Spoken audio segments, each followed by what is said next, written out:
Welcome to Lchaim to Life, a celebration and toast to our past, present, and future, as well as to the legacy of our co-founder, Rashi Nikowitz, of blessed memory.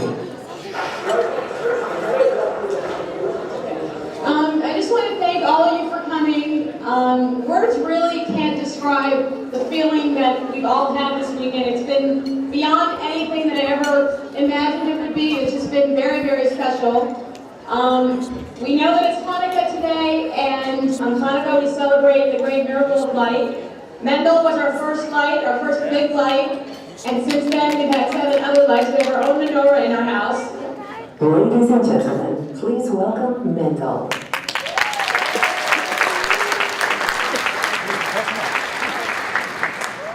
Good evening. Tonight is an evening of celebration. Tonight we make a toast to our community, to our past, to our present, and to our future. Tonight we celebrate and honor each of you that has been part of the healthy, steady, and miraculous growth of our community over the last 18 years. I especially want to thank you all for number one, because you see, I'm almost 17 years old. So I really appreciate you taking care of everything for the first year until I showed up. More importantly, we honor and celebrate the legacy of my dear mother of blessed memory. I would like to begin the evening with a short message to my sisters and brothers. Yoli, Henya, Tanya, Tali, Cheyenne, David, Alter. I want you to know that in the years since Mommy passed away, we've been blessed to see the fruits of Mommy's and Tati's labor right here in Alpharetta. The community that formed under the guidance and leadership of our parents has now become the rock from which we draw our own strength. Their special love and selflessness gives our Father the strength to look after us while at the same time looking after the community He loves so dearly. We are forever grateful to everyone in the community, those who are here and those who couldn't make it. From the night Mommy passed away, their love and care have kept us afloat, and no matter where life may take us when we grow up, we should never ever forget what this community did for us. This week, Jews around the world will read the Torah portion which talks about God commanding Abraham, the first Jew, that he and his wife Sarah will leave their hometown and set out on a journey which signaled the birth of the Jewish nation.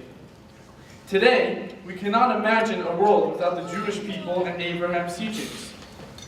Also this week, our community is here celebrating a young couple that heard a similar message 18 years ago.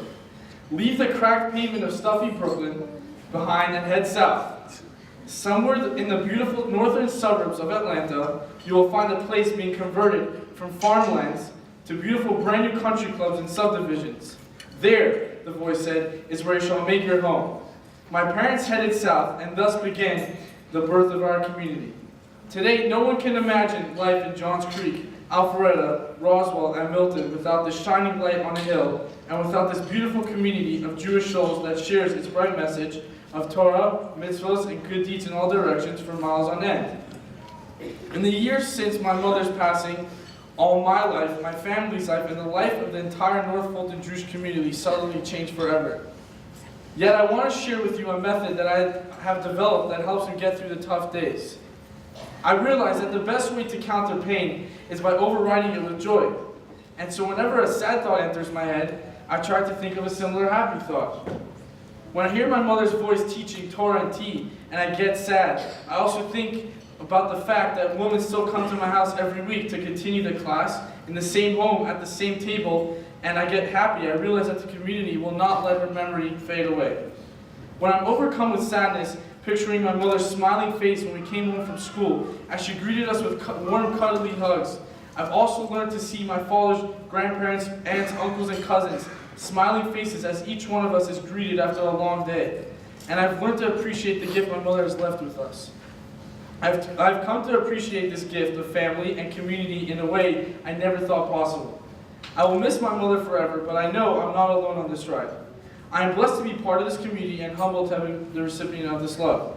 And so tonight, more than anything else, I wish you, the entire Jewish community of North Fulton, and your amazing co-founder and rabbi, my father, Lchaim, on 18 exceptional years.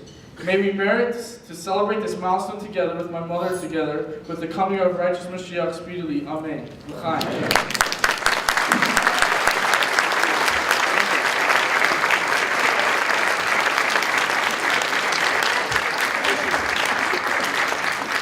I would like to invite the director of Chabad of Georgia, Rabbi Yossi New, to share greetings.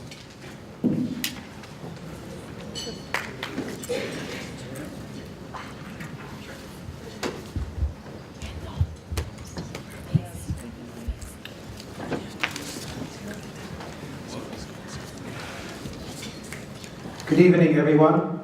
On behalf of all the rabbis and rebbitzins of Chabad of Georgia and its network of Chabad institutions, it is my honor and pleasure to welcome you all and to wish Mazel Tov to the Minkowitz family and to all who are involved and committed to Chabad of North Fulton. I remember 18 years ago, I had scheduled an appointment with 3 young couples who were potential to lead Chabad in Alpharetta in North Fulton. And I met with all 3 couples and made the decision to offer the position to Hershey and to Rashi Minkowitz. Now the truth is, even then, Hershey was a smooth and charismatic communicator. Probably could have got me to write a checkout right then. But that's not really what convinced me. What I looked for and what I found was the relationship between husband and wife, between Hershey and Rashi. Because what I was looking for was not just a rabbi, but a partnership, a team.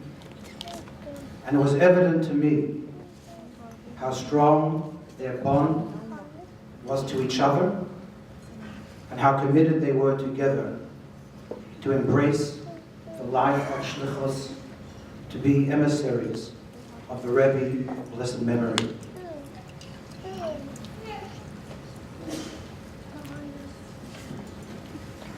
In this week's Torah portion, Vayera, we read where God instructed Abraham to offer his son Isaac as a sacrifice on the altar. According to the Midrash, Isaac actually died and was immediately resurrected. It's no coincidence that according to Rashi, at the time Isaac was 37 years old. And we all know that's how old Rashi was when she too, in a sense, passed away on the altar of service to God and to the Jewish community here in North Fulton. She too was immediately resurrected in the spiritual sense through all the devotion, the mitzvot, the Torah and T's that were established in her honor, in her memory, as part of her legacy. And tonight, and the campus that is being built is all a part of that. Last week, a well-known, famous Jewish singer-songwriter passed away, Leonard Cohen. And in many of his songs, there was a strong mystical influence. And in a song called The Anthem, there is the following line: Forget your perfect offering. There is a crack in everything. That's how the light gets in. And yes, there was a crack, a big crack, when Rashi passed away. But boy, how much light has come in since then. And what we hope and we pray that not only the resurrection in the spiritual sense, but the fulfillment of the 13th principle of faith of Maimonides, as we say every day in our prayers, Baruch atah Hashem, blessed are you, God, Mechayeh HaMeitiv, who revives the dead. May that be realized speedily in our days, so that this beautiful edifice that you are building here, Chabad of North Fulton, as the Rashi campus, will be attached to the Beit HaMikdash HaShlishi, to the third temple, speedily in our days. Amen. Thank you.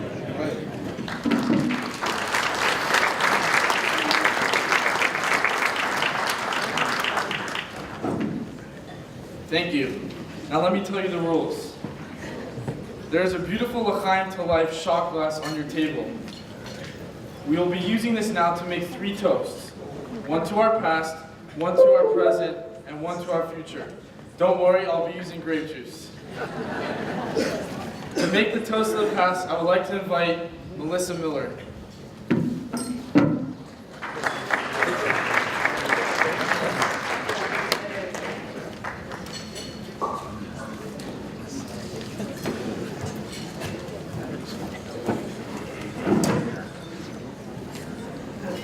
I need some light. Hold on a second.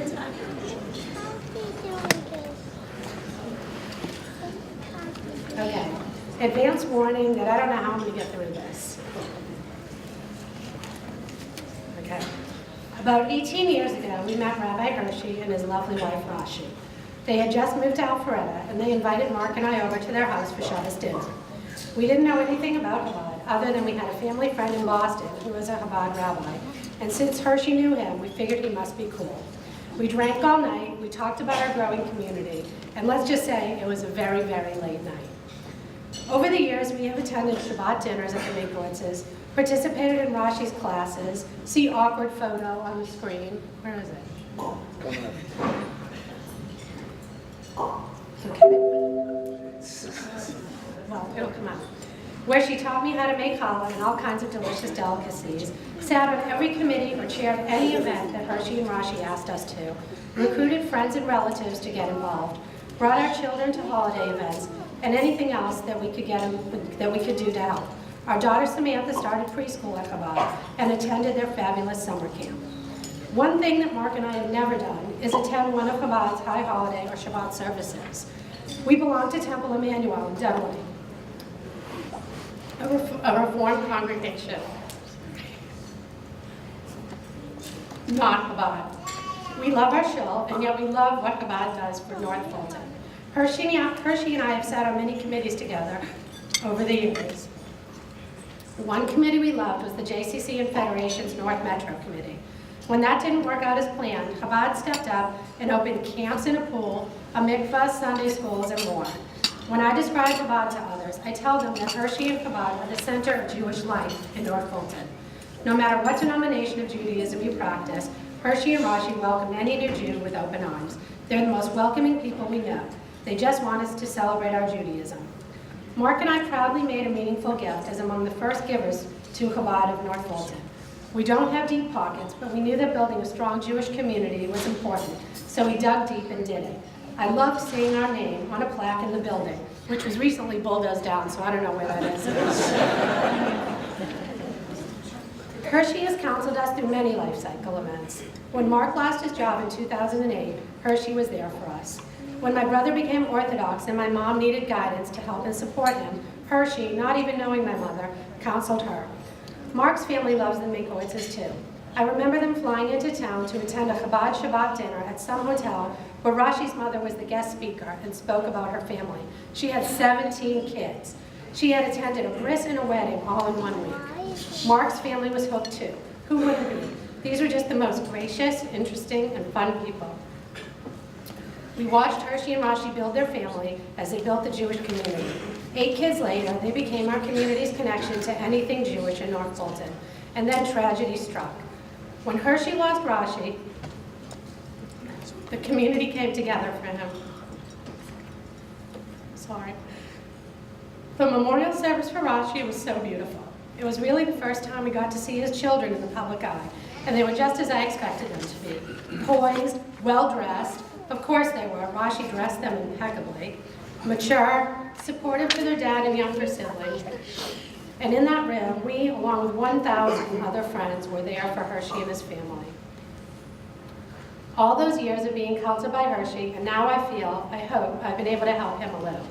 His kids are probably looking at me right now and wondering, who is this strange lady talking about my family?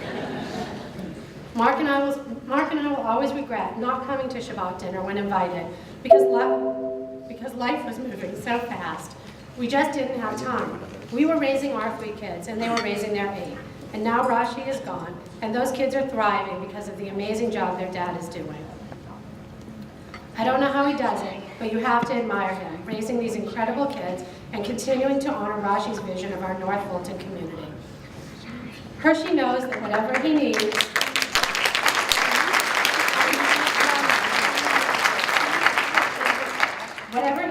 whatever he wants me to do, we're always available to him. I love our friendship, and as you can tell, he means the world to me. And I'm sure many of you in this room could easily stand right here and say the exact same thing. He's just one of those people you meet and want to be near. We can't wait to see Rashi's campus. Look forward to many more years of building a vibrant, involved Jewish community and a friendship with Hershey.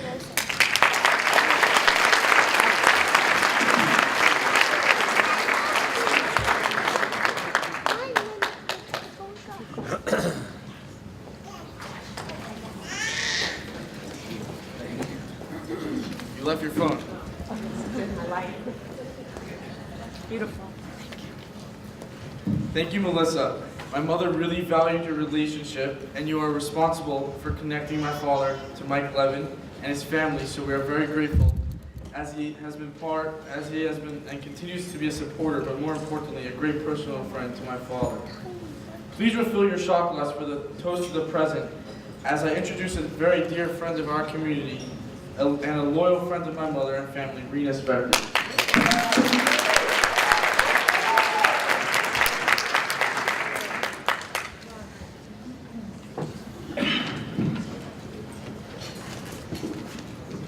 Thank you so much, Mendel. Good evening to all fellow congregants. It's truly an honor to be here tonight to share with you my vision of the present. So why did the rabbi ask me to speak? Well, I've been a part of this shul for 13 years, coming often to Shabbos morning services. And my 2 children are almost the same ages as Mendel and Yoli, the rabbi and Rashi's oldest children. So you could say Rashi and I grew up as new mothers together. Rashi built Camp Gan Izzy, that my children went to along with their kids. She started the Torah Tots preschool program that my children went to along with her 2 kids. And she planned countless Purim festivals, Lag BaOmer barbecues, Hanukkah celebrations, Friday night dinners at the shul, all that my family and I joined in. The rabbi and Rashi created a vision for this community to build a home for Jews in a loving, non-judgmental manner, a place where there are many different outlets to connect to a person's Jewishness. They created the vision 18 years ago. It's what connected me and my family 13 years ago, and it is what is still relevant today, and thank God, very alive today. So how are things in the present? Well, let's define the present. The implication is, how are things in the 2.5 years since Rashi passed away? How are things now, today, this past Shabbos, this past high holidays? I'll tell you. I attended Shabbos morning services yesterday, and a 90-year-old man celebrated his birthday with an aliyah at the Torah. And his son chanted the Haftorah on the 50th anniversary of his bar mitzvah. My son, who along with Mendel was in the first Torah Tots 2s program that Rashi ever put on, is now a teaching assistant in the Sunday school and was working this morning along with he's the teaching assistant. And my daughter, who attended Camp Garnizzi every summer since she was 2, is now a very happy junior counselor at the camp. So thank God our simchas have continued. My children celebrated their B'nai Mitzvah in the old shul just a few months after Rashi passed away. And there have been other notable simchas since, like the bat mitzvah of the daughter of our Gabbai, Anthony and Tracy Shapiro. Yes, we've had, thank God, a lot to celebrate. A large group of women from our community were lucky enough to celebrate the wedding of the rabbi's niece, Chana, in Crown Heights. Chana and her new husband, Yitzi, have since moved into their own home here in Johns Creek, and they have a beautiful baby girl named Rashi. Yes, we have a lot to celebrate and a lot of happiness that is presently in our community. We see the rabbi and Rashi's vision of inspiring Jewish connections still alive in all of the programming that takes place. Rashi's signature Torah and Tea, a weekly hour for women to gather and learn, still takes place each week. And there are countless Torah and Tea derivations now in effect because people around the world wanted to do something to honor Rashi's memory. We're also so thankful that so many Rebbitzins in this room have come together and have put on Torah and Tea for our community. We appreciate it every time. Rashi's original Torah Tots program for little ones has now morphed into Baby Chino. It's an adorable program now that the mothers can join in too. Jay Wynn, Jewish Women's Inspirational Night. Rashi and Jocelyn worked so hard every year to put on an evening of fun and inspiration for the community, for the community's women. And there's a Jay Wynn that takes place every year since. Rashi worked hard on the planning for the mikvah, and there are quite a few women who have taken on this mitzvah specifically to honor Rashi. And the second annual run for Rashi had 125 runners this past year doing a 5K, with even the rabbi joining in, along with several runners from Crown Heights. Another reflection of how things are thriving today. Our young kids continue to be inspired at our Chabad. During Rosh Hashanah services, I went into the shul part, or as my daughter would say, you go there and I'll go here and I'll talk to my friends. But as soon as the learning service was over, she came to me in the service and she whispered in my ear, "Mom, I don't want to make you feel bad, but you really missed out. Rabbi had such an he had so many inspiring stories. I can't wait to tell you them later." That's a very real connection that's happening every day. So we have to ask, how is this all taking place? And beautifully and warmly. It happens because the original vision of Rabbi and Rashi is bigger than any one person or any one time period. There's continued reinforcement of this vision by inspirations all around us. We hear it in the rabbi's sermons on Shabbos morning. Just come on Saturday mornings and you'll hear for yourself. We feel it from the congregants who cook meals for each other when in need, who help prepare the Shabbos kiddushes, and who come together and help create something like tonight. We know how many people it took to get something like this together. And we also get so inspired by the rabbis and Rashi's families who come to visit our community often.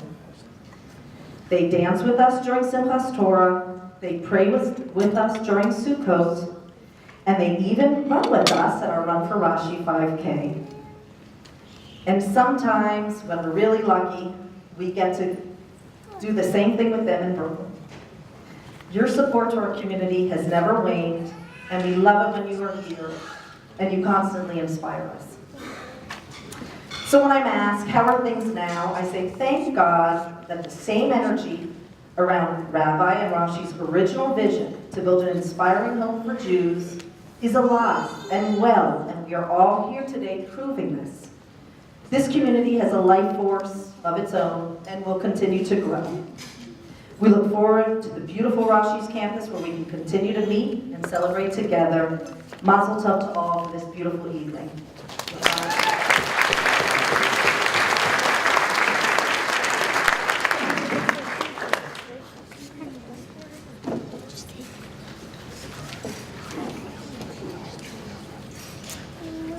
Thank you, Rena.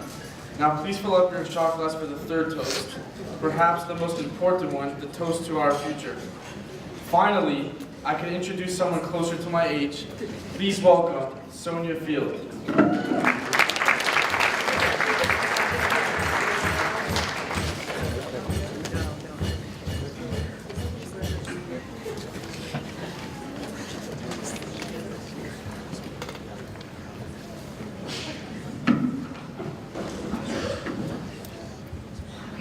Hi, I'm Sonia. For those who don't know me, I am a sophomore at Kennesaw State University.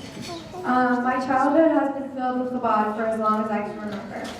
Upon moving overseas to a different world, our family as a whole felt very disconnected from Judaism and inspiration.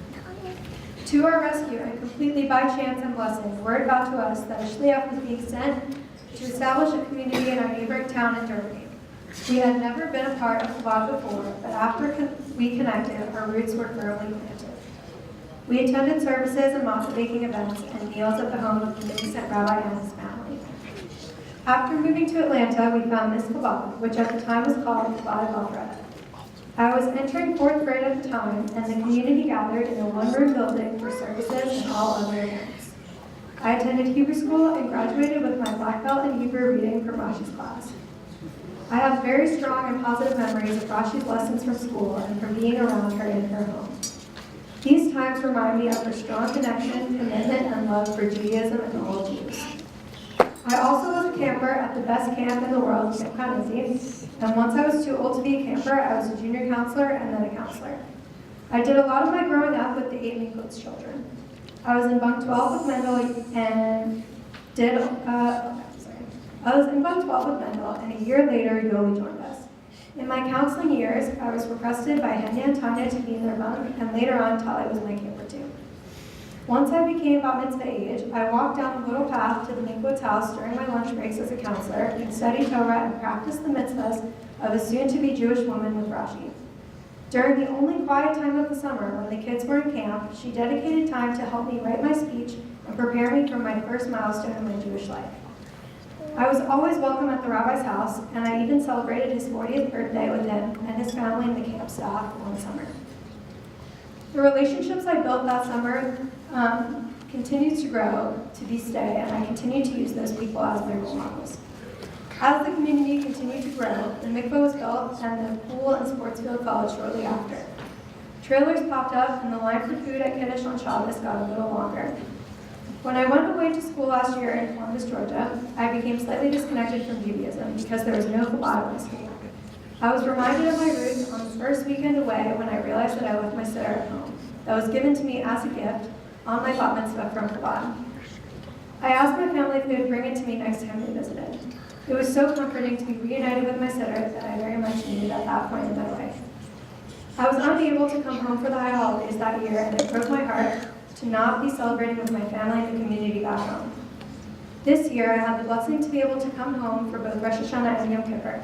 I was shocked by the progress of the new shul, and I feared that I may feel like an outsider, but that brings me to what I love most about Chabad and the growing community. I approached a trailer that I had not been in since it moved to its new location, when masses of people poured out from the inspirational service.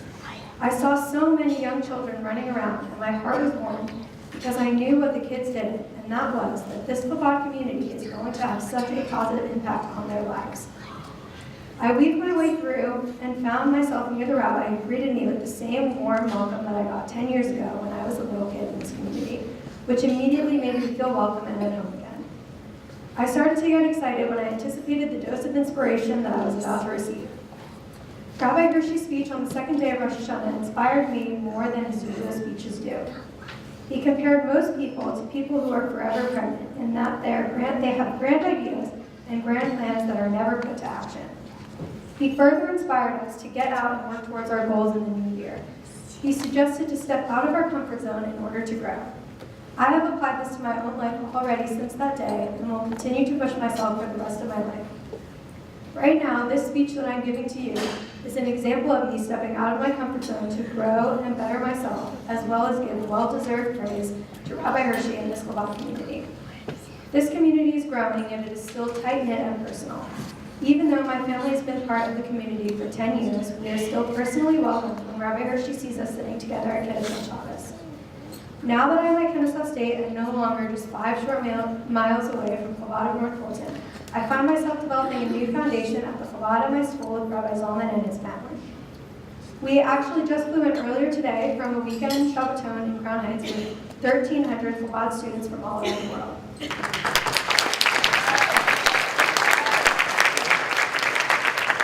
At the Shabbaton, I was greatly inspired to continue my Jewish journey and learning. And one rabbi said to me, "The past are the roots of the future." And that is why Chabad of North Fulton is so important to me. My heart will always be with Chabad because my experiences are unforgettable and have left such an impact on my mind and soul. No matter where life takes me, Chabad of North Fulton will be with me every step of the way and will always have my heart.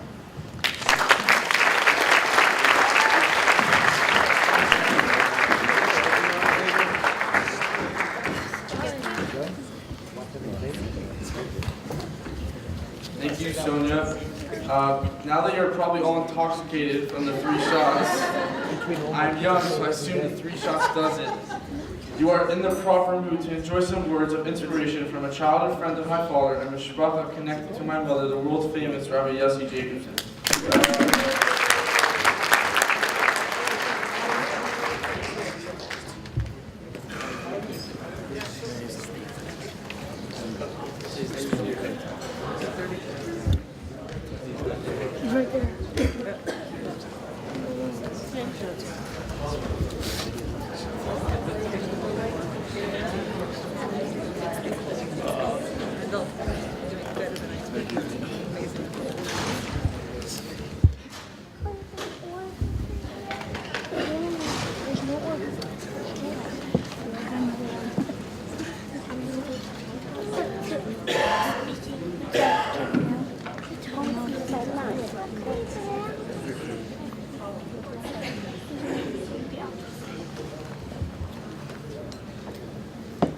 So the other day, I was at a funeral. What's so funny? I was at a funeral. The rabbi officiating at the funeral is standing there near the cemetery, about to go to the burial place. And somebody attending the funeral goes over to the rabbi and he says, "Do you come here often?" The rabbi says, "Unfortunately, very often. That's my job. I have a community, and my mission statement is to do 3 things for my community. I hatch them, I match them, and I dispatch them." So he says, "Rabbi, that's great. Can you please tell me the Wi-Fi code here in the center?"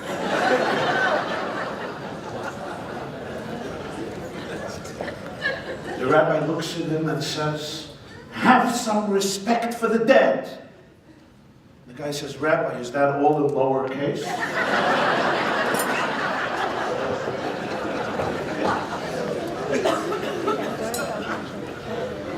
Talk about self-centeredness. So the other day, there was a fellow, I don't know if you heard about him. His name is Donald Trump. He went to campaign in Miami a few days before the elections. Where do you go to campaign in Miami? You go to an old age home. What we call today a home for assisted living. He walks into the home. and he meets a 99-year-old woman. He says, "Do you know who I am?" She says, "No." He says, "You don't know my name?" She says, "I don't, my son. What is it?" He says, "I can't believe it. Look at me. Everybody knows my name." It's not me. He says, "Look, the hairdo, the charm, the charisma, the stature, the blondness. You don't know my name?" She says, "I don't, my dear boy. What's your name?" He's now outraged. "The whole world knows my name. How do you not know my name?" And another woman, 89 years old, walks over to him, caresses him tenderly on his cheek, and says, "Relax, my dear, relax. I will call the head nurse. She will tell you your name."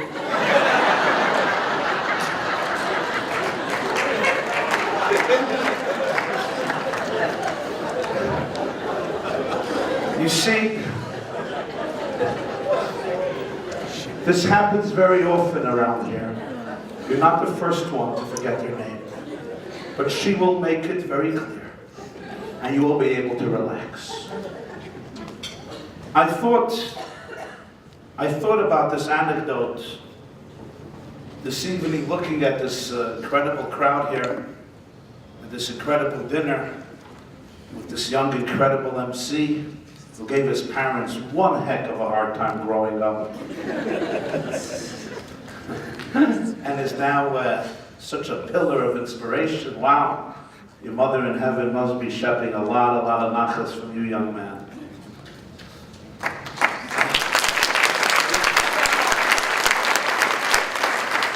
Trust me, I have the unfortune to go to many Jewish dinners, constantly. And the MCs is one of the worst phenomena of the Jewish dinners, because many of them actually think people came to hear them. You know what I'm talking about? So that's why you're so refreshing, beside the other stuff. You just tell us to drink, and that's it. You keep it brief and to the point. You know, about identity. Who we are. Who am I? What's my name? What's your name? What's our name? I happened to be here 18 years ago at Rabbi Minkowitz, Hershey, and Rashi's, one of their first Shabbatons that they did for their community 18 years ago. I recognize tonight a few people who were at the Shabbaton. Which hotel was it? Right down the street, the Hilton Garden Inn. The Hilton Garden Inn Hotel.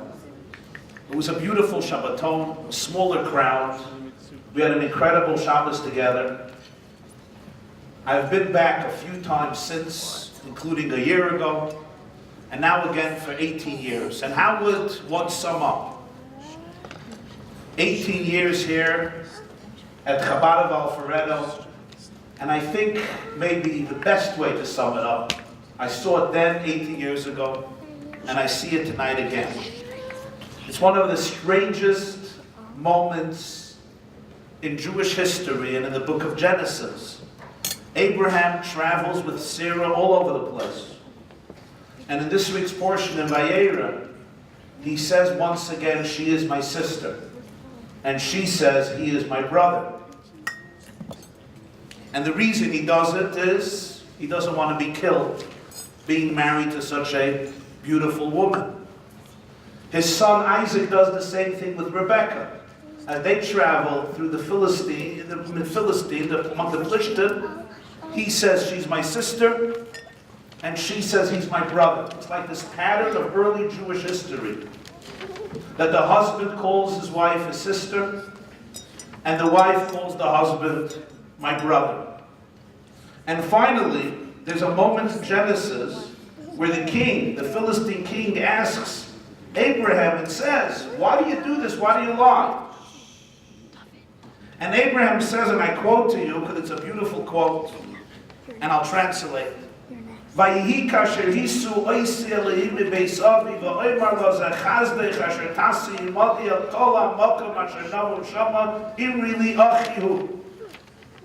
God made me wander from city to city. And I turned to my wife and I said, for us to survive as we wander, Do me a favor, tell everybody you're my sister and I'm your brother. This became the pattern of the Jewish patriarchs and matriarchs. But friends, it's not a story of history. It's not a story of the past. It's a story of Jewish history. Jews have been wandering for thousands of years. They asked a Chinese politician, what is your opinion of the French and American Revolution? And he said it's too early to tell. We have been around for close to 5,000 years, and much of our history we have been wandering, and we're still wandering. So Abraham says, you know what the solution I found? When I wander with my spouse from city to city, from country to country, from exile to exile, there's one way we survive. Wherever we go, she says, he's my brother. And I say, she is my sister. And with these words, Abraham and Sarah gave the mission statement of how Jews would survive. That wherever they would end up, they would be able to look at another Jew and say, you're my brother. And look at another Jew and say, you're my sister. I may not know you, I may have not grown up with you. We may not agree, and if we're Jewish, we probably don't. I once heard from the Lubavitcher Rebbe who said, why is it that when one Jew says, Shalom Aleichem, what's the response? Aleichem Shalom. Imagine I tell you in English, good evening, and you tell me evening good. How are you? You are how? What's going on? Ongoing what? Fikam Meshuggah. In Hebrew, everybody does it all the time. Shalom Aleichem, Aleichem Shalom. Peace unto you peace. And he explained, he said, because when two Jews meet, even before they begin schmoozing, they first have to establish that they disagree with each other. I say to you, Shalom Aleichem, and you tell me, stop hacking a Chainik, Drainish can come, don't speak stupidity. It's the other way around, Aleichem Shalom. Jackie Mason, who repeats many of my jokes, once said that when two Jews meet, and if within 3 minutes they don't establish that they're related to each other, one of them is not Jewish. I tell you that if within 2 minutes they're not arguing with each other, one of them is not Jewish. So Abraham says, you know what our secret was? Wherever we wander, I look, I find, I see a Jewish woman, I say, you're my sister. I see a Jewish man and I say, you are my brother. So when the Mikowitzes arrived here 18 years ago, I walked into their center that first Shabbos, and what they brought to Alpharetta was every Jew was Rabbi and Rebbetzin Mikowitz's sister, and every Jew was their brother. The Lord, here's advice, don't applaud rabbis, they think you want an encore. Listen to me. The warmth, the love, the affection, the camaraderie, the brotherly and sisterly loyalty and education for Jews of different backgrounds and walks of life, for Jews who came from this tradition or that tradition, who agreed with this or disagreed with that. The common denominator was, we are family, we're brothers, we're sisters. That was and remains the motto, the energy, the mission statement, the ambiance, and the atmosphere of the center they created, the community they erected 18 years ago. This is what I felt then, this is what I felt now. It was filled with an atmosphere that any Jew who walked in felt, I am treated here as a brother. I am treated here as a sister. We're united. We're family. We're here for each other, and like family, you're here for each other through thick and through thin. But then, as quite a few people mentioned tonight, I went over to my childhood friend, Rabbi Minkowitz, Rabbi Hershey Minkowitz. A short time after, his wife passed suddenly in March 2014. And I asked him, you know, we're friends. We grew up together in the same yeshiva for many, many years. So as a friend, I turned to him and I said, what are your plans for the future? And truthfully, many expected. And I told this to him, that he would pack up his bags and move with 8 children to Brooklyn, where there's a larger family support system. Here is far away from the home where he grew up, from his parents, from his wife's parents. He has little kids. And I told him, you know, nobody's going to blame you. Nobody's going to hold it against you. For a rabbi to be successful in a community, never mind to raise a family, you need a wife. The women always held it together. So nobody will blame you, Hershey, if you say, listen, this was God's choice for my life and I have to rethink my destiny. Everybody would understand, everybody would empathize. You're not going to let down a community. This is what I shared with him as a question, just as sharing. And he looked at me and he said, you haven't seen anything yet of what's going to happen here in Alpharetta. I looked at him and I thought maybe he's still a little bit, flying in the clouds, delusional. He doesn't want to betray his late wife. She was committed heart and soul to this place. So I said, wow, that's amazing. How are you going to do it? And he reminded me of the story when former chief rabbi of Israel, Rabbi Israel Meir Lam, once shared publicly that after the Yom Kippur War, he went into the Lubavitcher Rebbe.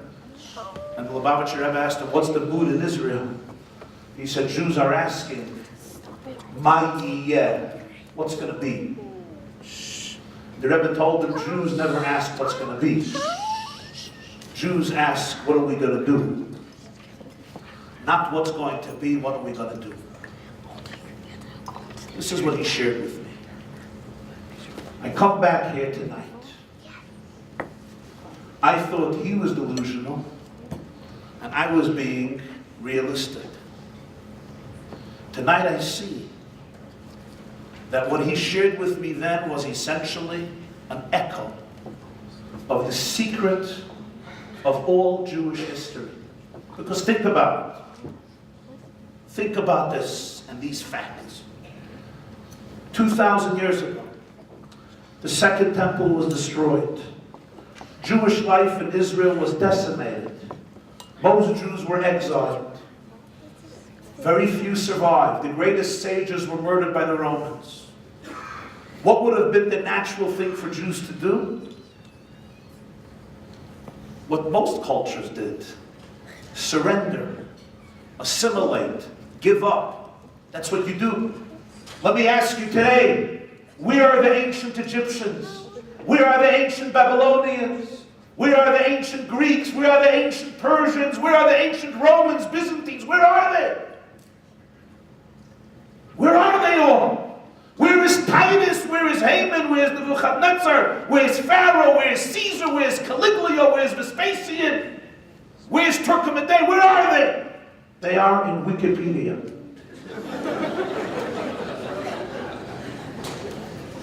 And where are the Jews? The Jews made Wikipedia. But it wasn't only that they continued. It wasn't only they continued. After the destruction of the Second Temple, what was unleashed was the greatest Jewish creativity in history, the Talmud. The greatest body of Jewish literature, the Mishnah and the Talmud came right after the destruction of the Second Temple.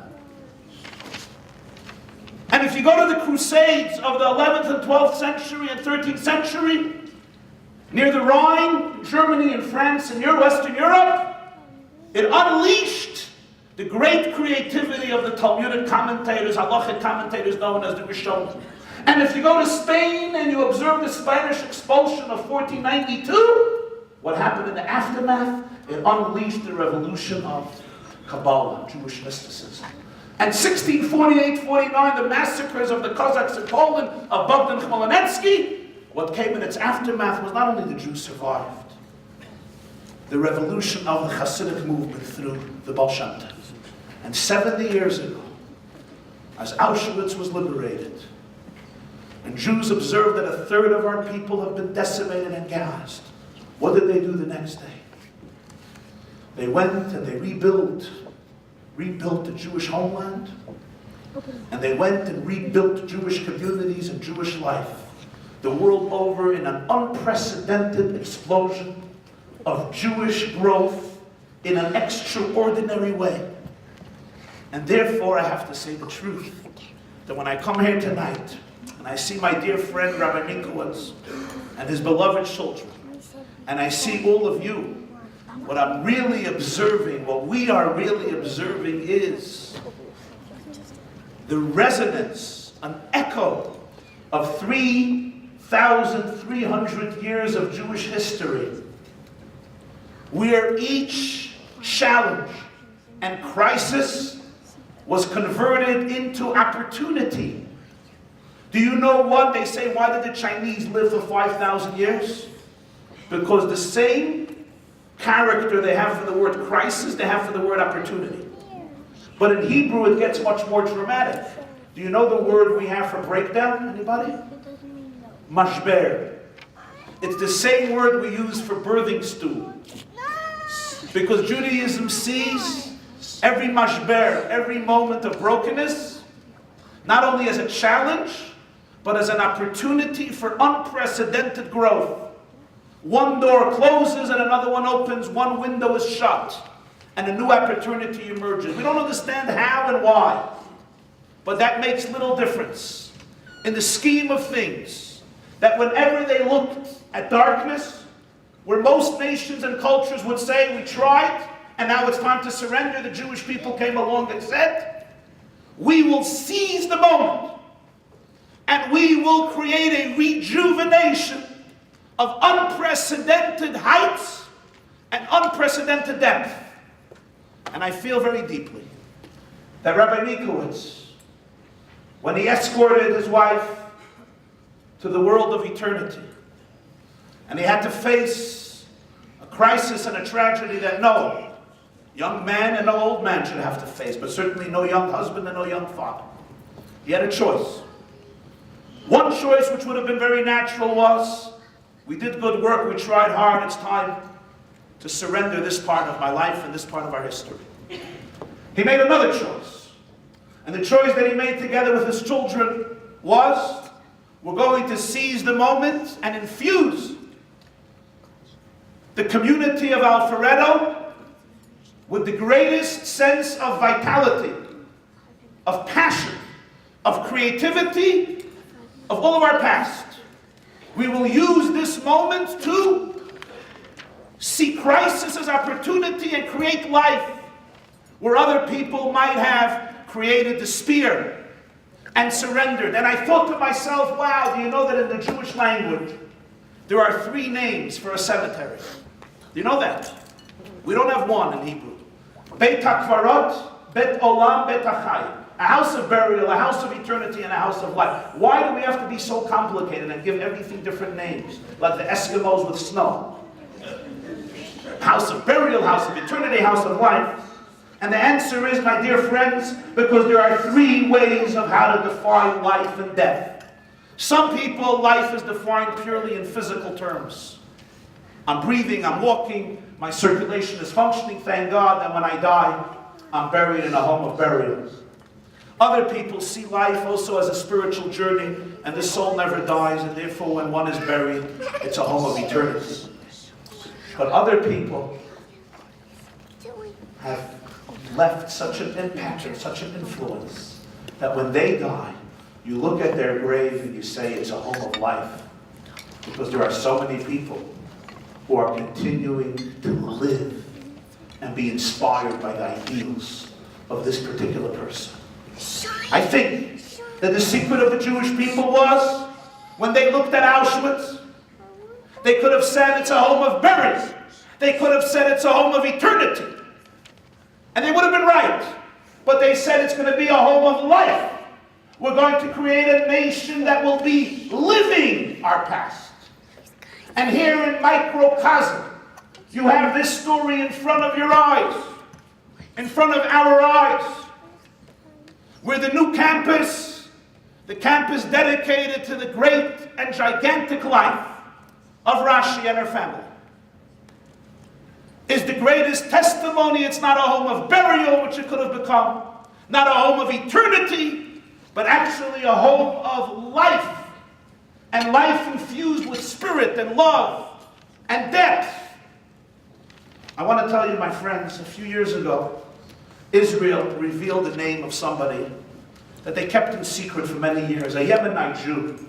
His name is Shalom Nagar. He's 86 years old today. You know why his name was kept secret? In 1960, the Mossad captured Adolf Eichmann, who was responsible for the final solution, the head of the Gestapo. In 1961, he was tried. In 1962, he was hung, cremated, and his ashes distributed in the Mediterranean outside of Israel's territory. The man responsible for guarding him and executing him was a Yemenite Jew, Shalom Nagar. And because of neo-Nazis, they kept his name hidden until a few years ago. A few years ago, this man's name was revealed, and the German newspaper, the Spiegel, decided to interview him. And they asked him if they can also video him to tell them about Eichmann's last days. He agreed. One condition: he studies in a kollel in Israel. A kollel is a place where Jewish men sit and learn all day. They have to video him there. Now the Germans are aesthetical, and Jewish kollels are usually not very clean. You'll forgive me. There's always coffee spilled, the prayer books are all around. It's not a very tidy place that the Yekkes like, that the Germans like. So they said, why don't we go to a studio in Tel Aviv? He said, no, if not in my kollel, you're not interviewing me. So they came to his kollel, which was a mess, and they interviewed him on German TV, and then they played it on TV. And they asked him, and he said some very interesting things. They said Eichmann's security was so tight, he was placed behind 5 chambers. They dedicated 5 chambers in the prison for him, and in each chamber there was another guard. So access would be very hard, because they were afraid somebody's going to kill him before the verdict. And he said, I had to taste all the food that came from the cafeteria for him. And if I didn't die within 3 minutes, that means it wasn't poison, and then they would give it to Eichmann. So he asked his commander, he said, why am I so much worse than Eichmann? I taste the food, and the commander tells me, he said, I'll tell you, for you I have a replacement, for him I don't. And he shared these types of stories. Ultimately he was hung and cremated, as I said earlier. The interview was fantastic. I read it, it was fascinating. And then they asked Nagar one last question. Why did you insist that we interview you in this small little shtibel, this small little kollel, the synagogue? Why couldn't we do it in a nicer place? And he said, because I knew that millions of Germans will be watching this video.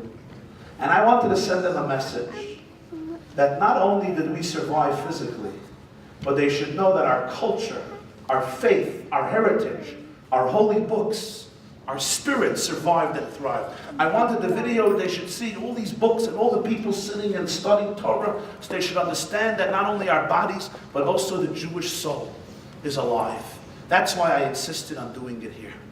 So tonight I stand here to you, and I tell you one message, and that is, I want to thank each and every one of you of this incredible community that you have risen to a very challenging moment in life. And not only have you not given up, not only have you not become cynical, not only have you not become despaired and said, you know, it's time to change course, but you stood behind Rabbi Minkowitz and his family, and behind, I would say, Rashi Minkowitz, and with a smile, and with love, and with support, you continue to build and expand this incredible community where everybody is a brother and a sister. And your plans for the future are far more grandiose than even the past. And let me tell you, I have the fortune to travel the world over. I have had the privilege to speak to hundreds of Jewish communities and non-Jewish communities from all walks of life.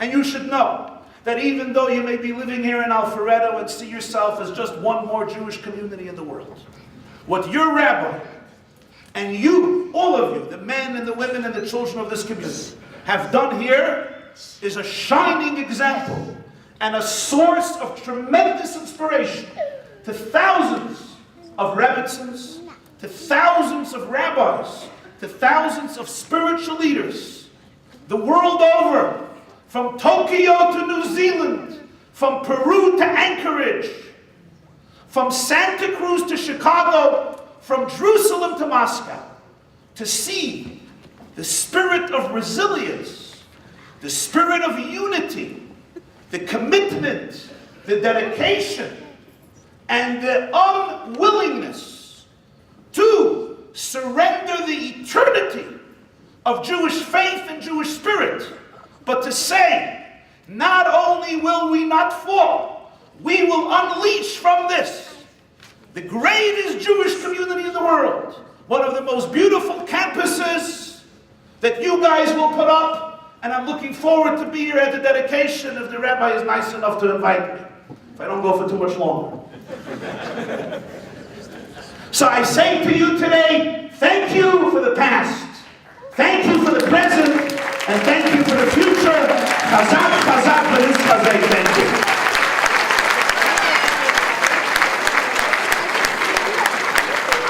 Thank you.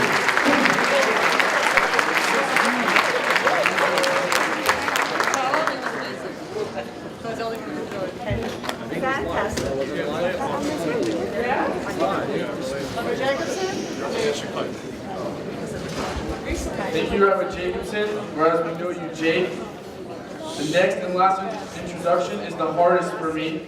So instead, I would like to ask all my siblings to please come up here. Please come up.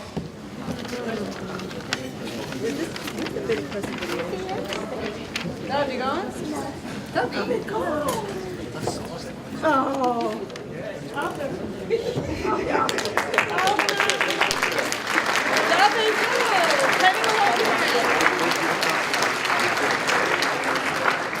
And together, we will welcome our dear father, Lchaim.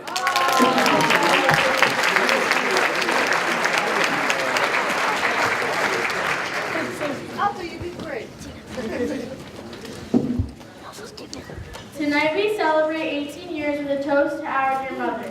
So there should really be a speech from your sister and brother. But we decided that it would make it too long for our show, so instead we prepared this homemade video.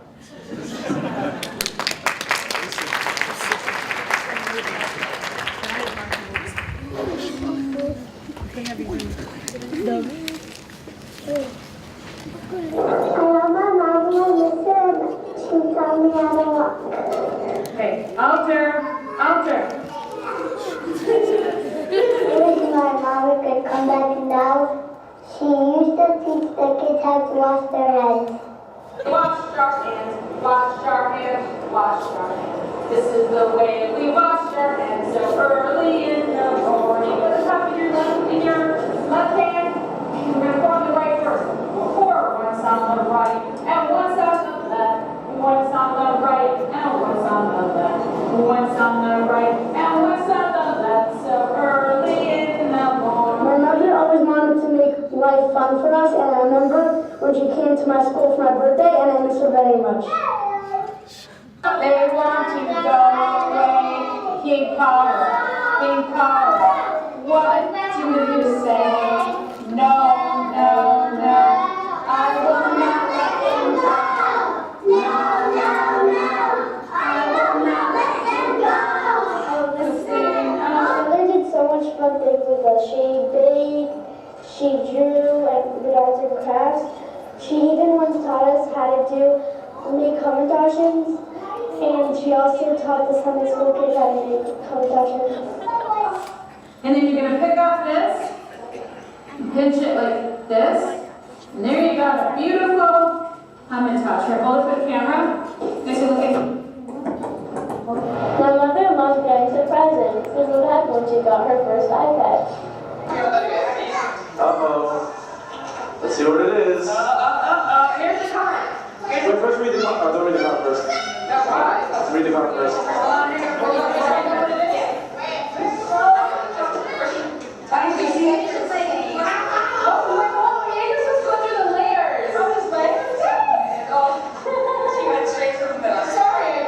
What did you get, Rashi? Let me see.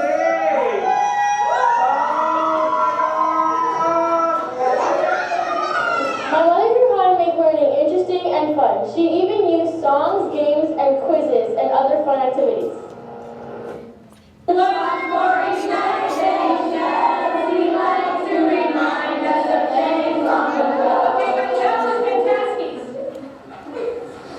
What is the best kind of oil to light a menorah with? And that's what they were looking for. For example, was it corn oil? Was it coconut oil? Was it what kind of oil was it? Yes? Olive oil. That's the most pure oil and it lights the brightest kind of light. And the camera is here, and we're going to have. My mother, when she taught the kids in Sunday school a song, she didn't just sing it, she got up and danced with them. Left and all around here, there, everywhere. That's where we can be found. Who's there? I am lucky because I was able to give my mother her first chance to be a parent. Probably the hardest job I have ever done in my life is be a parent. Keep learning lessons along the way, but it's truly like the theme of some of the speeches that we've heard over Shabbos, nothing worth anything comes without hard work and effort, and starting to see that as my children are growing up. I know it's a lifelong endeavor, but it's truly been a challenge and interesting and wonderful, and I thank God every day for all the blessings of my family, my children, my husband, my friends, everyone that's here, and thank you all for coming. And just thank you all for being here and dance and eat and celebrate with us, and Mazel Tov. You guys are the best. We love you. And keep celebrating. Thank you.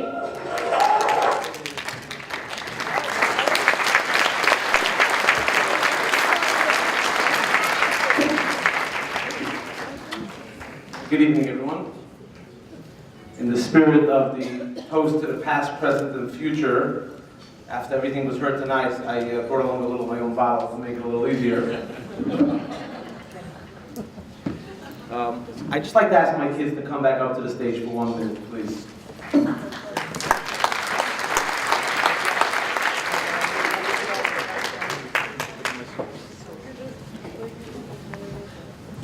We've used this room 3 times so far in our community.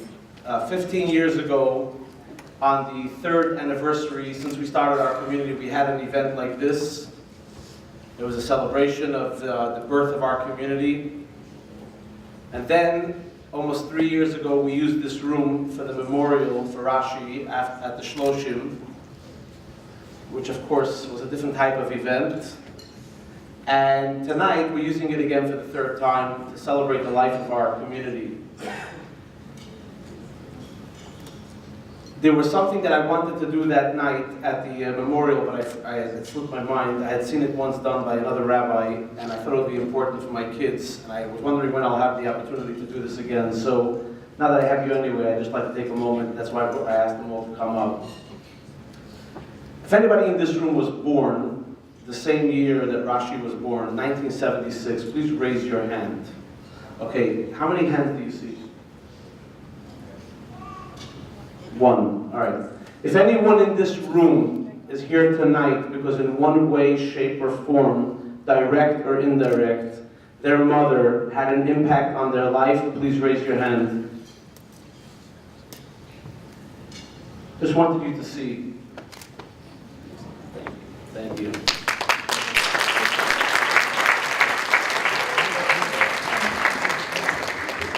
All right, ladies and gentlemen, we try to be very timely and organize our programs in a timely fashion. I don't want to keep you late. I just want to share with you a couple of feelings tonight before we close the evening. And by the way, there's dessert set up in the back as well.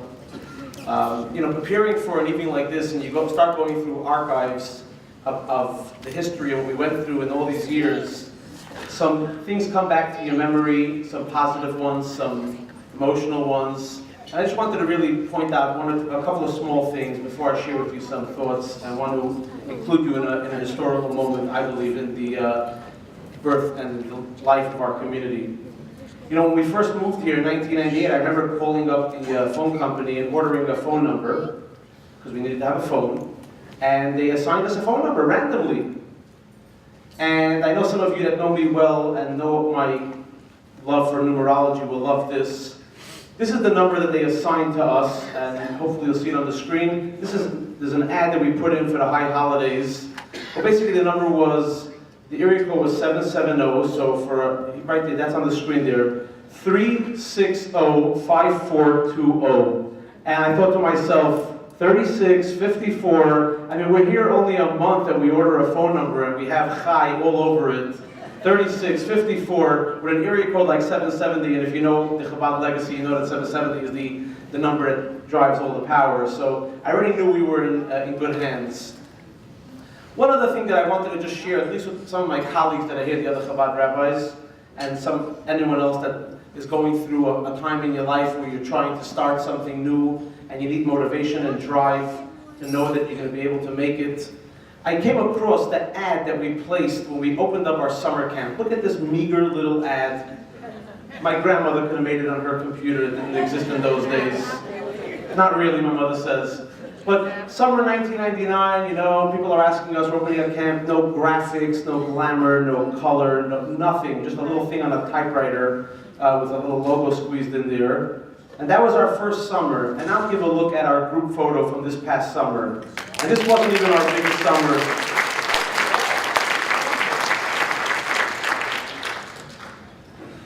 But this is what I want to share with you tonight in my remarks.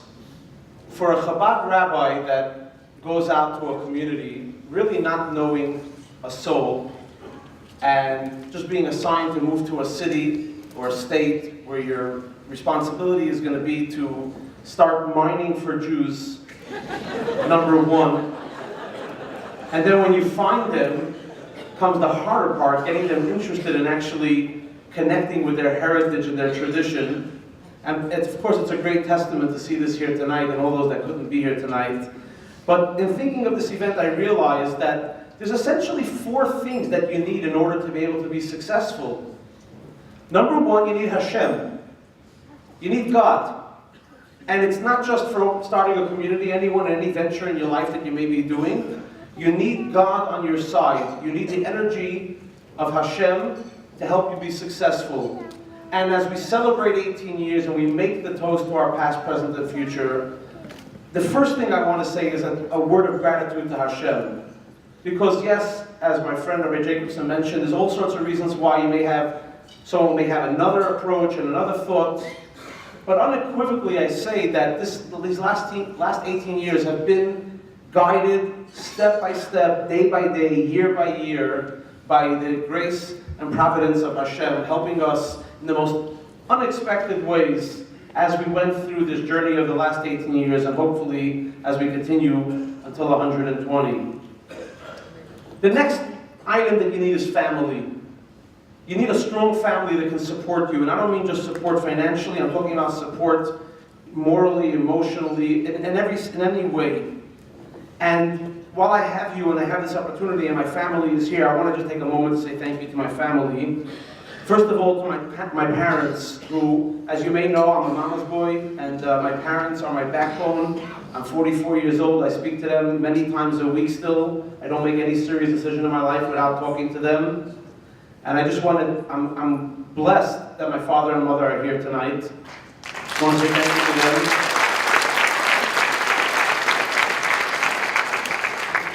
And then I want to say a very special word of thanks to Rashi's parents, because there are things that sometimes you don't get to say, and especially the last couple of years, the last 2.5 years, they may never even know to what extent they've been role models to me in what it means to be able to pull yourself together, not be fazed by adversity, and to carry on your life in such a noble way with dignity and grace. And this is what they've shown me with the way they've lived ever since that tragic night when I had to make that phone call to them, and what has transpired in the last 2.5 years. So I take this moment to say thank you to Rashi's parents, my in-laws, for what they've been till now.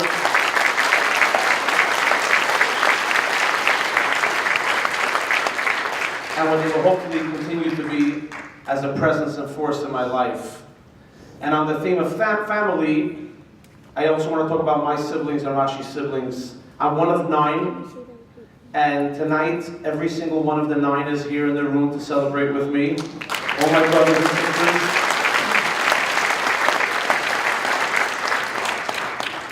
And and I'm very grateful for everything they've done for me and will continue to do for me, hopefully. And Rashi's siblings. Only half of her family is here. But that half is probably going to make up more than your whole extended family that's going to come for Thanksgiving next week.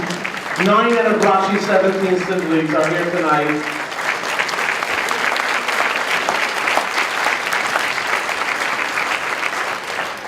And I want to say thank you to them, thank you to Hensha, thank you to Rashi's aunt and uncle, 2 aunts and an uncle that are here tonight, and her sister-in-law, their family. I really want to say thank you to you. And now I want to talk about the community. You know, last week I was at a wedding in Augusta, and I met the rabbi from UGA, Chabad of UGA. And some of you have children there. You may not know, but that's where your children hang out on Friday night. You send your checks to Hillel, but the actual work is getting done at Chabad. And the rabbi at UGA told me that there was a girl who came over to him recently and told him she's, I don't know, maybe 20 years old now. It's probably 15 years. She has not missed one night of saying the Shema before she goes to sleep. And the reason why was because when she was a little girl, 4 or 5 years old, she went to a program with Rashi that was referenced before in Rena's speech, where Rashi taught them how to say the Shema, and it meant something to her. And ever since then, she hasn't stopped saying the Shema. This is the picture on the screen. The girl is Stacy Spector. Her parents are here tonight. I found this picture when I was going through the archives to make the album, and I thought to myself, we were little schleppers renting a little place behind a dance studio, a garage, small 600 square foot room. And we're just thinking, how do we get more people in? How do we get more people in? And she had this idea to make this little program for little kids, 4 or 5 years old. They're going to come after school. And some of the parents of these kids are here tonight. You never know. You never know an impact that you're going to have on someone. You plant a seed when they're 4 or 5 years old. The seed comes out and continues to come out, continues to sprout. I thought that was very meaningful. And that would be a segue to talk about that third element. So you need Hashem in your life. You need Hashem on your side, you need family on your side, and you need community on your side. We had no idea what we were getting ourselves into. The first time I heard the word Alpharetta, I pronounced it the way Rabbi Jacobson pronounced it, Alpharetto. I thought it was a sauce that they give you in a restaurant with your pasta. I'm not joking. And you come to a place, and you have to hope that Hashem is going to be there for you, and your family is going to be there for you, but you have to hope that the community is actually going to take to you, and they're going to want what you have to offer, and they're going to rally behind you. And I stand here today, all I do every day, ever since Rashi passed away, I say to myself, I'm blessed. I'm blessed. I'm around people that care about us, that love us, that only want to see the community succeed. It never would have happened if not for every single one of the close to 300 of you in here tonight, and the many, many others that for whatever reason are not here, moved out of town, couldn't be here, whatever it may be. Don't ever underestimate the role that you play, not just in creating a place for yourself, but by extension creating a place for everyone else as well, giving us the moral support and the strength to be able to carry on with a life, one by one, just one blessing after the other, of people that have come into our lives, some of them in the most unexpected ways. Sometimes just for fun, I lay in bed and I think to myself, how did I meet that person? You know, and I start to remember back, this happened here, that happened there. None of them even make any sense. But God sent them to us, and I want to use this moment to say thank you to the community for everything, for being by our side, for helping us get to this point, and to be able to continue hopefully going forward. And on that note, I also want to mention our new administrator, Kim, who's been a lifesaver for everything going on in the office. And then the fourth leg on this chair are your colleagues, your fellow Chabad rabbis and other rabbis that you're able to connect with throughout your sojourn and throughout your going out there and trying to create a community. I'm very, very blessed. There's a fantastic network of Chabad houses here in Atlanta that we support each other in many, many very powerful and profound ways. And all of you are very, very special to me. Many of you are here tonight. I want to say thank you to all of you.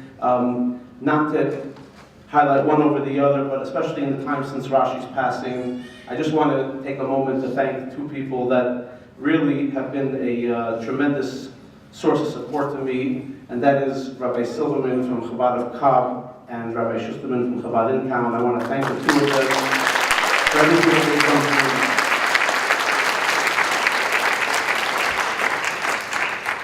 Okay, so I want to just ask a question, give you my answer to the question, and with that I'm going to end, but I'm going to take a break in between the question and the answer. We celebrated the past, we celebrated the present, and we're talking about taking a toast to the future. And you think about it, how do you make a toast to the future? How do you know what the future is going to bring? How do you know you're going to get up, 3 shot glasses, I couldn't get this little bottle to open, by the way, but 3 shot glasses, a toast to the past, a toast to the present, and a toast to the future. And you wonder, we know what the past was, so we have what to be grateful for, and we know what the present is, so we also have what to be grateful for. But we're going to make a toast to the future. How do we know exactly what the future is going to be that allows us to confidently stand up and say that we want to make a toast to the future? So before I get to that, before I answer that question and end the evening and invite you for dessert, I want to just talk about the present for a moment. Rena spoke about it a little bit. What's going on at the present? So you heard about the vibrancy of the community. You heard about the community being alive, marching forward, with all the beautiful words that we heard from all the speakers. But I encourage each one of you, don't let it be just something that you see posted out on Facebook, and don't read nice emails and graphics that come. We try to have something for everyone. If shul is your thing, then come to shul. And if it's not shul, but you want to advance your Jewish knowledge, come to some of the classes that we have.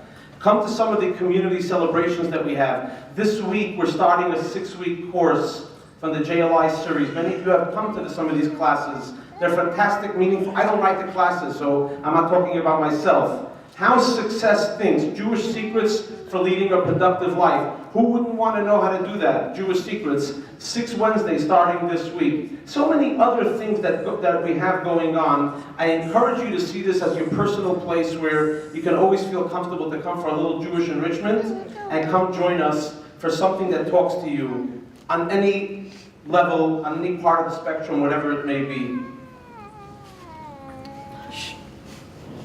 Before I answer my question about how we celebrate the future, I just want to include you in a moment that I hope that you're going to remember. Tonight, we're celebrating 18 years. You also know that we're trying to build Rashi's campus.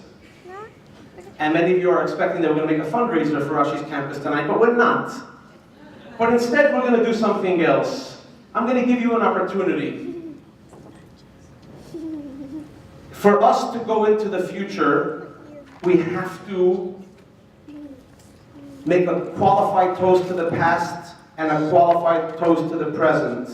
And I thought of a fantastic way, and a way that you'll remember this night for a very long time.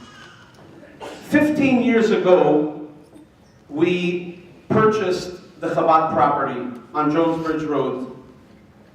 Didn't make much sense, didn't know how it was going to happen, but we made it happen.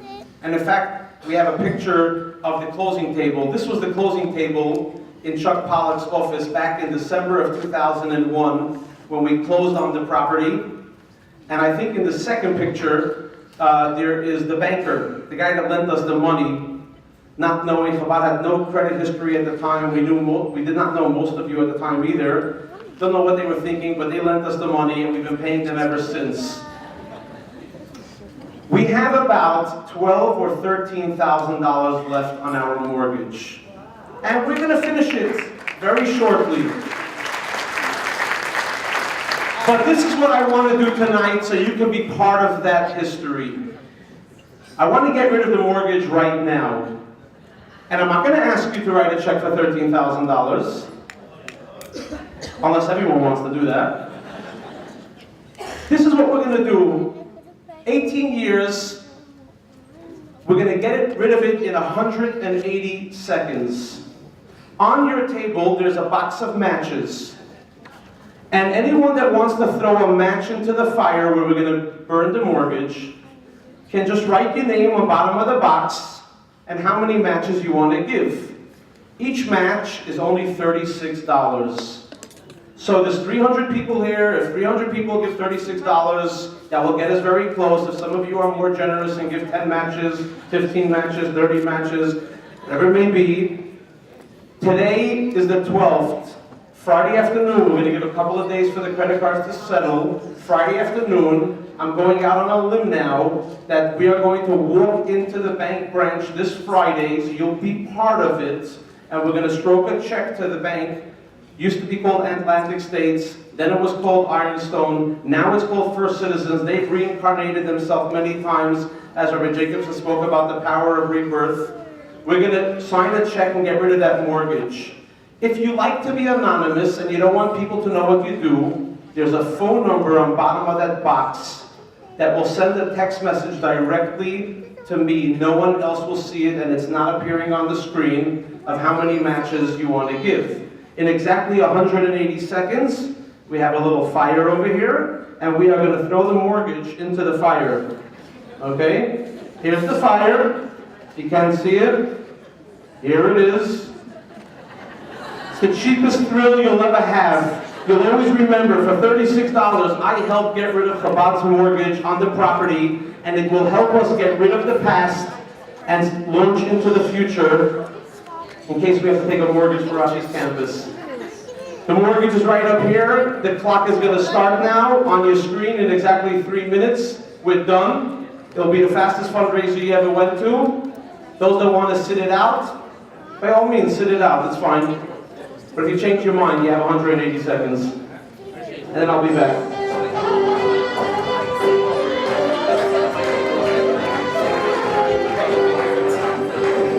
I've been asked to explain it one more time. Everyone that gives a match means you're going to be contacted tomorrow by our office for your credit card information. And we're going to, if you wanted to give one match, that means you're giving a donation of $36. 2 matches, $72. 3 matches, I'm already losing track. But for every match that you pledge toward the mortgage, you're going to get billed tomorrow from Kim in the office for $36 per match. And we are burning this mortgage tonight. We have only about 2 minutes left.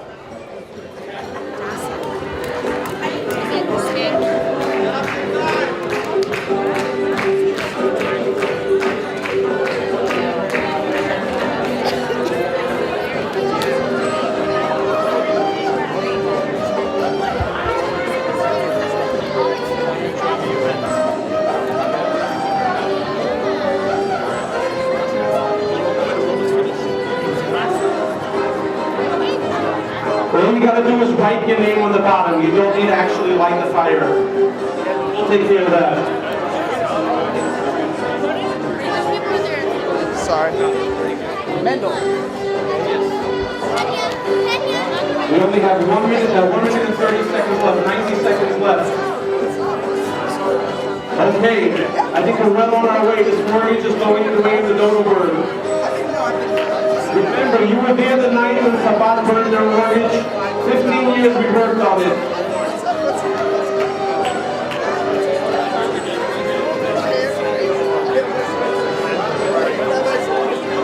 We're on our way, we're on our way. Thank you, thank you. If you don't want to remember, if you want to be anonymous, you can text us instead. Thank you. The matchboxes are coming up. I think we're going to have a big fire here. Okay, look at the clock. We have exactly 50 seconds. In 50 seconds, Chabad is mortgage free.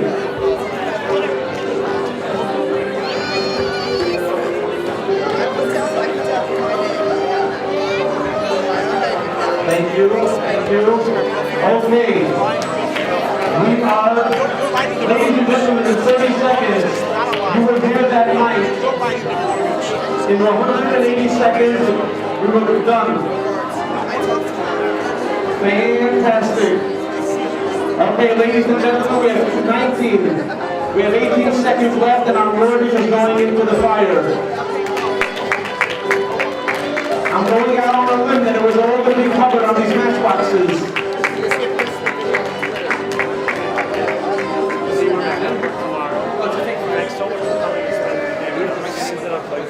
Okay, ladies and gentlemen, this is the mortgage on the Chabad property, the purchase, December 28th, 2001. This Friday, after all these matches are collected, we are walking into the bank. We are done with our mortgage. Chabad has burned their mortgage. Thank you. You can leave your matchbox on your table. If you have to send it up, then pick it up. All right, ladies and gentlemen, I just need to have 90 seconds, hopefully, to close out the evening.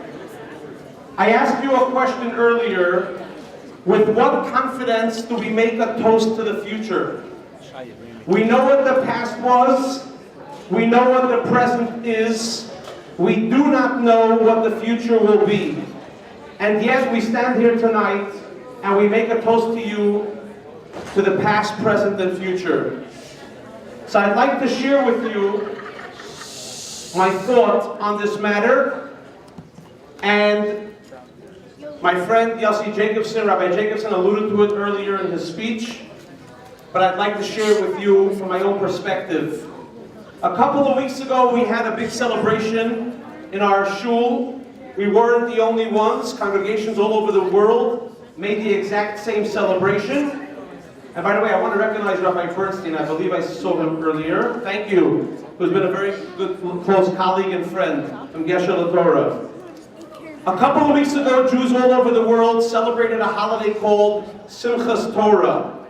And on Simchas Torah, we read the very last section of the Torah. The very last section of the Torah is called V'zot HaBracha. This is the blessing. This is the blessing that Moses gave to the Jews at the end of his life. And on the very same holiday, what we do is when we finish the Torah, we roll it back to the beginning and we read the first portion. And what is the first portion? It's called Bereshit, in the beginning.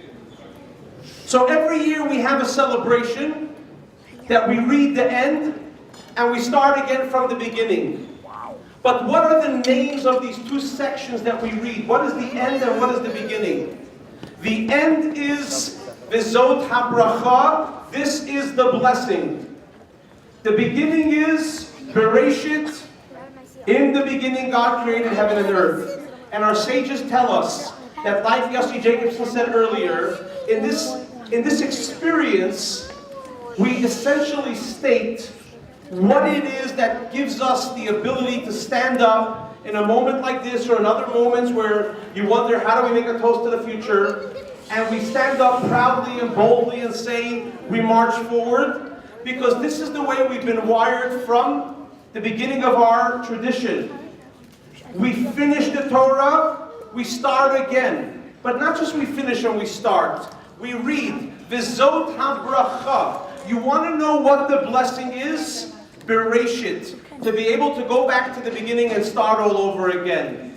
This has been the Jewish approach to life, that we go on a journey and we try to make strides and we keep on going, and then sometimes, unfortunately or due to circumstances, we come to an end. We come to a dead end, we come to something that sets us back. And our Torah tells us, you know what the biggest blessing you can do for yourself is? Despite the fact that you've come to an end, Bereshit, go back to the beginning and start all over again. This is how we're wired. We're wired in such a way that whenever we reach a roadblock, we just find another way to start all over again. Businessmen, you do this in your business. You don't get fazed by some sort of challenges that you run into in a business venture that you're trying to start. You come to the end, you start all over again. And in religion it works that way, but more importantly in our emotional fortitude. We've been wired and trained that this is the way we live. The Zot HaBracha, we come to the end of the Torah, we read Bereshit again, we start all over again. And that's how we're able to stand up and make a toast to the future, because we know. We hope and pray to God that everything works out fantastically.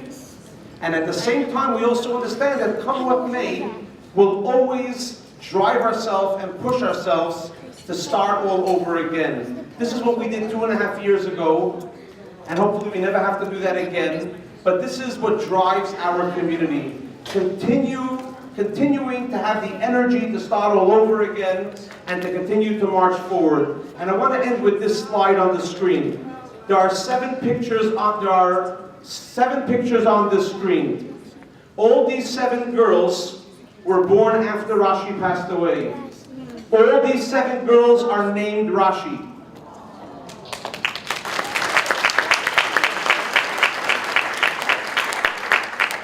Family members, and one not even a family member, a girl that lived by us for a year and was so inspired by, when Rashi was alive, was so inspired by the life she had in our house. She had a baby girl about a month ago, and she named her daughter Rashi.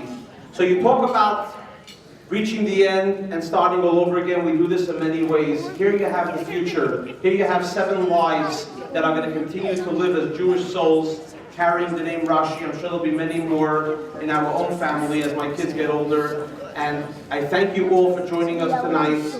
Please enjoy the dessert, and just thank you very much. Thank you.